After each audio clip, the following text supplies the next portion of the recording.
అతిపెద్ద షాపింగ్ ప్రపంచం సిఎంఆర్ మన నిజామాబాద్ లో రాంపోతినేని గారిచే సెప్టెంబర్ 27న గొప్ప ప్రారంభం.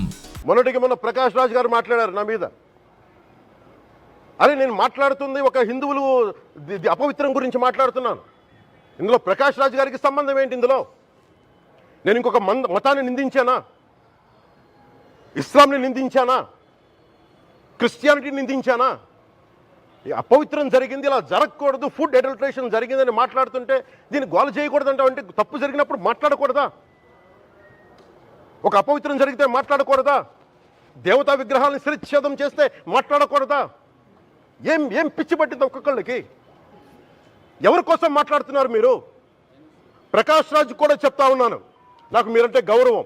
I have extreme respect for you. మంది కౌలు రైతులకు ఇచ్చాను, ఎంతమంది ముస్లిం ఇస్లాం రైతాంగానికి ఇచ్చాను నేను.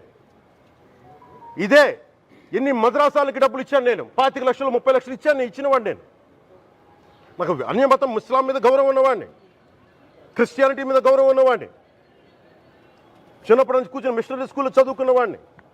నా టీచర్ చెప్పే సూక్తి తను తగ్గించుకున్నవాడు హెచ్చింపబడని చెప్పి బైబుల్ సూక్తిని ప్రతిసారి కోట్ చేస్తూనే ఉంటాను. ఇది నా గౌరవం, ఇది నేను చూపించే గౌరవం. మీరు మాట్లాడితే కూర్చొని నేను పాటించే ధర్మానికి అపవిత్రం జరిగినప్పుడు నేను మాట్లాడకూడదు, మౌనంగా ఉండాలి. సెక్యులరిజంకి విఘాతం అంటే ఏంటి? సెక్యులరిజంకి విఘాతం నా ఇంటి మీద దాడి జరిగినప్పుడు నేను మాట్లాడకూడదా? నా ఇల్లు 10 మందికి ఆశ్రయం ఇస్తుంది. నా సనాతన ధర్మం అన్ని ధర్మాలకి ఆశ్రయం అయితే దానికి దాడి జరిగినప్పుడు, దాని మీద అపవిత్రం జరిగినప్పుడు దానికి కూడా మాట్లాడకూడదంటే ఏం మాట్లాడాలి మీతోటి?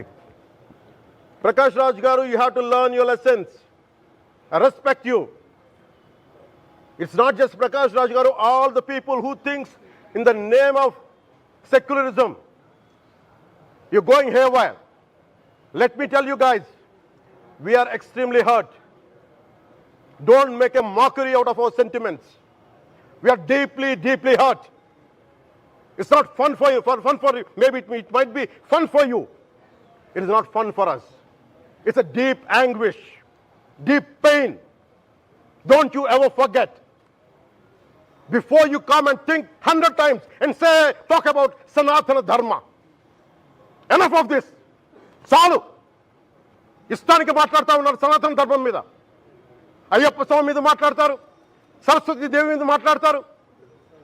అల్లా మీద మీరు మాట్లాడగలరా? మహమ్మద్ ప్రవక్త మీద మీరు మాట్లాడగలరా? జీసస్ మీద మీరు మాట్లాడగలరా? అందరూ కూర్చొని సనాతన ధర్మం మీద, వినాయకుడి మీద జోకులు వేస్తారు, దుర్గాదేవి మీద జోక్స్ వేస్తారు, సరస్వతి దేవి మీద జోక్స్ వేస్తారు. మా మనోభావాలు గాయపడవా? మాకు బాధ ఉండదా? అందుకే నేను ప్రతిపాదించింది ఏంటంటే ప్రతి దానికి రావలేకపోతున్నాం. సనాతన ధర్మ రక్షణ board is order of the day. ప్రతిసారి కూర్చోబెట్టి మేము డిఫెండ్ చేసుకోలేం. ఇది ప్రతి సగటు హిందువు తాలూకు ధర్మం.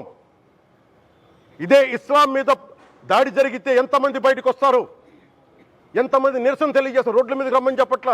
కనీసం మీకు కోపం కూడా రాకపోతే మేము ఏం చేస్తాం? గుడికి వెళ్ళే ప్రతి హిందువు బాధ్యత కాదా ఇది? నా ఒక్కరి బాధ్యతైనా, మా బాధ్యతైనా, మీది కాదా? ధర్మాన్ని పరిరక్షించడానికి మీ బాధ్యత కాదా? సుమన్ టీవీలో మీ పర్సనల్ అండ్ బిజినెస్ ప్రమోషన్స్ కోసం కింది నెంబర్కి కాంటాక్ట్ చేయండి.